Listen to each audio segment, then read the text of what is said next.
નમસ્કાર, સંદેશ ન્યૂઝના digital platform સાથે હું છું માલવી.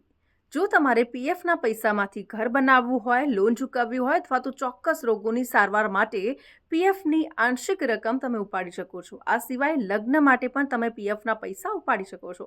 પણ શું લગ્ન માટે પીએફમાંથી એકથી વધારે વખત પૈસા ઉપાડી શકાય? પીએફમાંથી કેટલા પૈસા ઉપાડી શકાય? આવા સવાલો થતા હોય છે. ત્યારે લગ્ન માટે પીએફમાંથી પૈસા ઉપાડવાના આ નિયમો જાણી લો. નોકરી કરતી વ્યક્તિ લગ્ન માટે તેના પીએફના તમામ પૈસા નથી ઉપાડી શકતી.